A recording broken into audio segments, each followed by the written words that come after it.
Hey there everyone, welcome back to the channel, Wheelman81 here, and today I have for you the NMA Hare Scramble Series Round 6. This is supposed to be Starvation Ridge, but due to bad conditions over at Starvation Ridge, they just had us run over at Eddieville again. Now, if you watched my previous video, you'll know that I'm kind of riding on a damaged bike, and I'm kind of riding with probably a concussion. Conditions were a little wet. They tilled up the course here, so it was a little more rough than the day before, but it wasn't too bad. Overall, it was a pretty good condition ride. I was a little tired, but I was trying to do my best here.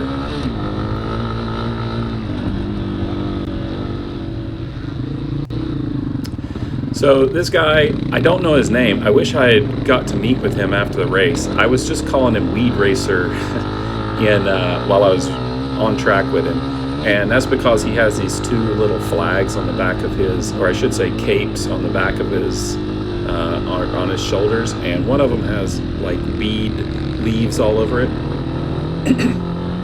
So I was just calling him Weedracer, and we were going back and forth. It's always fun to have someone that you can actually just compete against. He passed me, I passed him. It was a good time overall. I don't think he actually finished the race, unfortunately, so I didn't get to talk with him afterward and get to introduce myself, but hopefully I get to talk to him at the next race.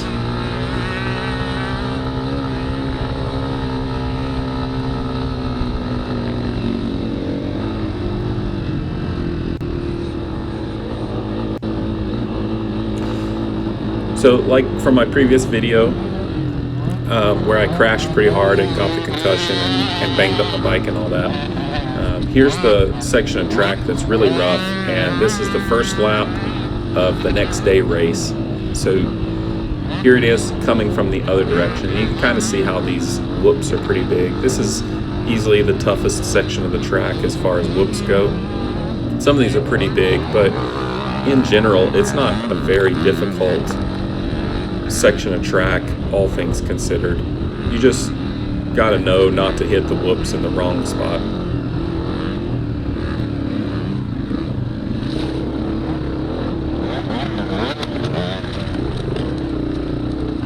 I was definitely more conservative going through this section today than I was the day before.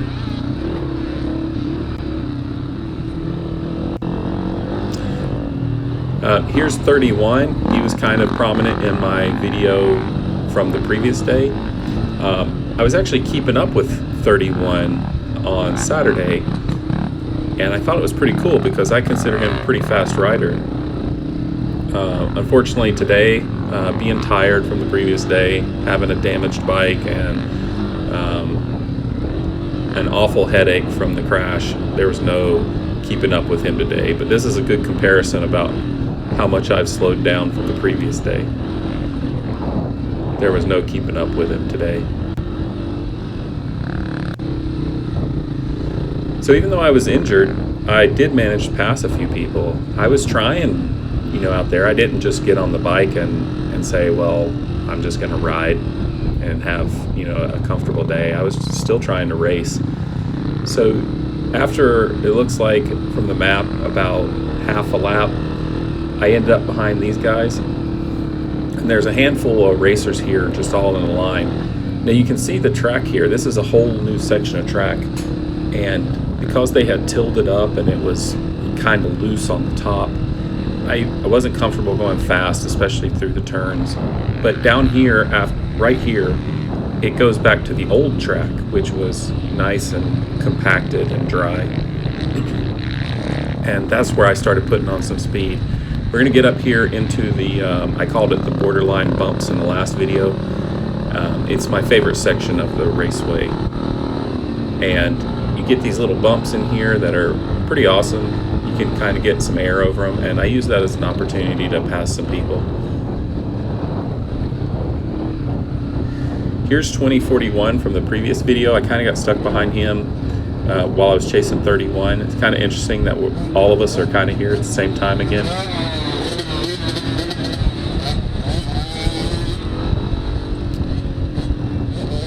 And you can see we're coming up to the circle track portion of the track, and I'll get around 2041 when we hit that circle track.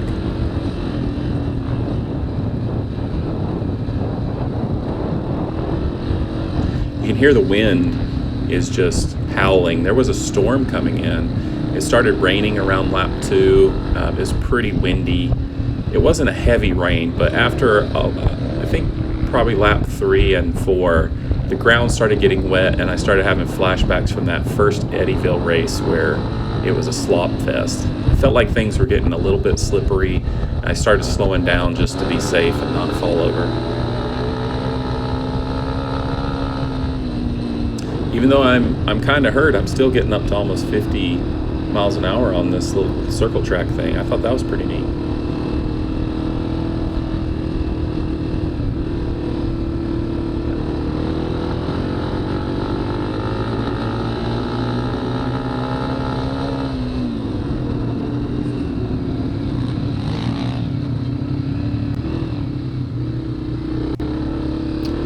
Here we are coming up to the end of the lap. Right here at this section is the hot pits. The day before, I had actually missed the riders meeting, and I knew it was a hot pit, but I didn't know it was full throttle hot pit, so I was going through kind of slow. They had made such a big deal about penalizing people if they went through the pits too fast in the round 2 race that I was a little nervous about going through any faster than like 15 to 20 miles an hour. So I was still going kind of slow even though it was a hot pit. And this is the end of the lap, but it's probably 7/8 of the way. Much like the races in the other direction, you do a little bit of track that you've already done before the end of the lap. When you're going the opposite direction, you end the lap before you've actually completed a full lap. So here's a Weedracer passing me. Like I said, we went back and forth the whole day, and it was a good time. You could hear him yell at me there. That's kind of cool. He knows that he's right behind me, I'm sure, and I know that he's right behind me. I kept looking back for him, and whenever I'd slow down too much, he'd pass me, and whenever he'd slow down too much, I'd pass him. All in all, it was a great day just having someone out there to ride with. And knowing that he was in my group, in the Senior C group, was even better because I know that we're in direct competition with each other.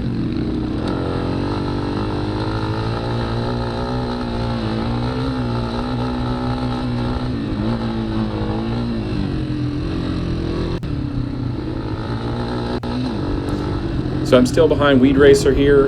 This is much further on in the lap, I believe. And we get into the logs section.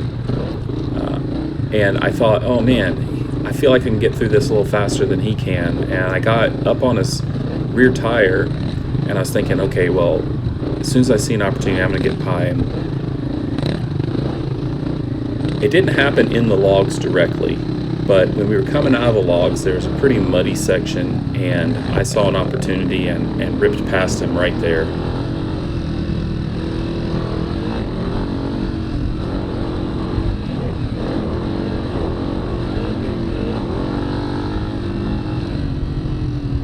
Here we go, and you can see the big mud puddle coming up, and I said, oh, he's going to go to the right, I'll just go right through it.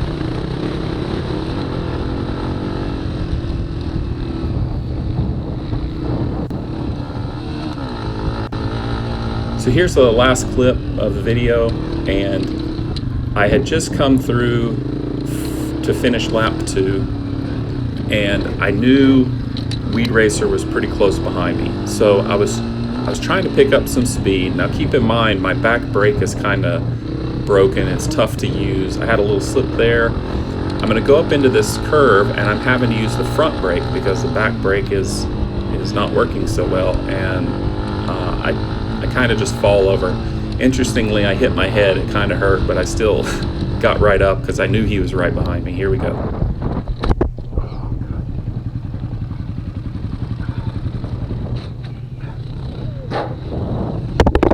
Yep. There he goes. So I know I got to get back on the bike. I got to chase him down. We're right there next to each other. Interestingly, you can see the other hand guard has now broken off, which is so frustrating when these dumb hand guards keep breaking off. But I'm trying to chase down Weedracer here. I'm trying to pick up the pace, and I'm thinking he didn't get too far ahead of me. I think I can catch him.